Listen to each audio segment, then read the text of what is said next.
Bismillahirrahmanirrahim. Assalamualaikum warahmatullahi wabarakatuh.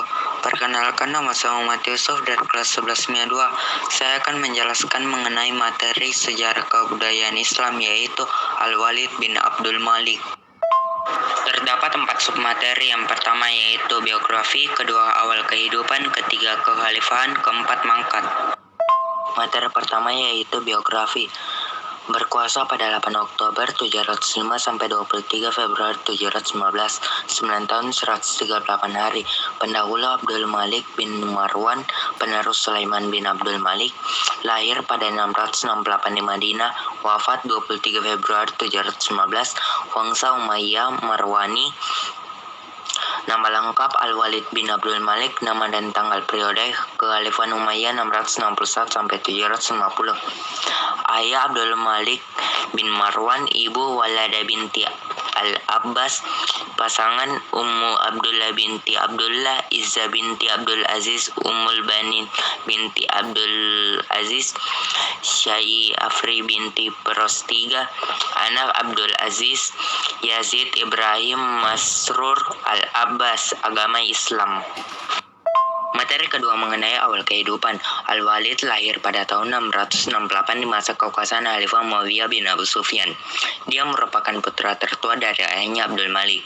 Pada masa kekhalifahan kakeknya Marwan bin Al-Hakam, Abdul Malik ditetapkan sebagai putra mahkota dan saudara Abdul Malik, Abdul Aziz, ditetapkan sebagai putra mahkota kedua.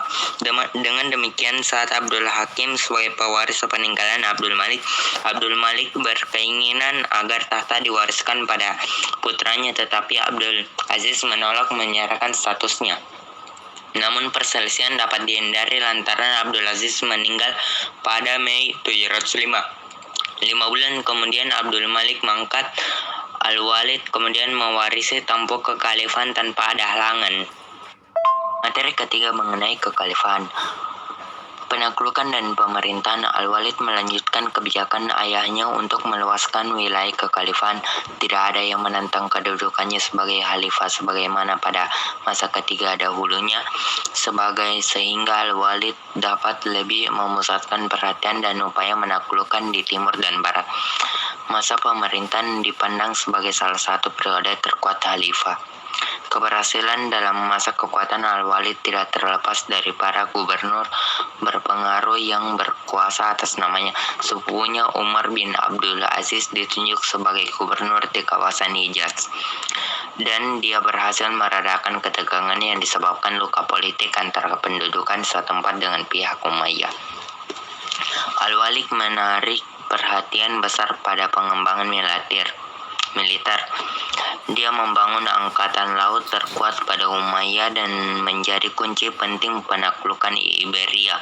Pada tahun 711, pasukan kekhalifahan telah menyeberangi Selat Gibraltar dan di bawah kepemimpinan dari Musa bin Nusair bin Tariq bin Ziyad, pasukan Umayyah yang terdiri dari bangsa Arab dan Berber mulai menaklukkan kawasan tersebut. Tahun 716, Umayyah sudah berhasil menguasai Iberia dan sebagian Franka Perancis. Sebagai ayahnya, ia melanjutkan untuk memberikan kebebasan pada Al-Hajjaj bin Yusuf dan kepercayaan tersebut berbuah kemenangan. Al-Hajjaj bertanggung jawab memilih panglima yang berhasil membawa kemenangan di timur. Muhammad bin Qasim berhasil mendudukan Sind pada 711, membuka jalan penaklukan India di masa-masa selanjutnya. Qutaibah bin Muslim, salah satu panglima Umayyah dan gubernur Khurasan, menaklukkan Samarkand dan mengirim duta ke Tiongkok. Dalam menjalankan pemerintahan di kawasan timur, Al-Hajjaj sendiri sangat keras dalam menekan para penentang Umayyah di antara kelompok Syiah.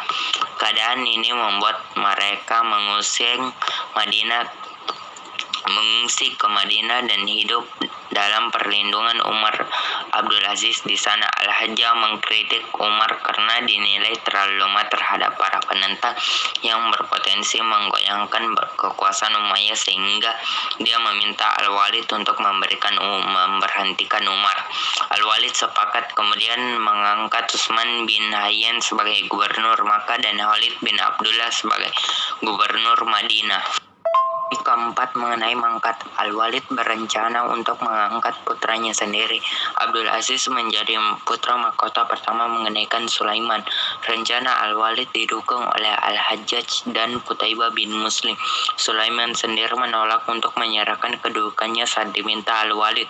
Saat Al-Walid mengundangnya ke Damaskus yang direncanakan akan dilangsungkan peralihan posisi putra mahkota secara resmi, Sulaiman mengulur waktu untuk memenuhi undangan tersebut.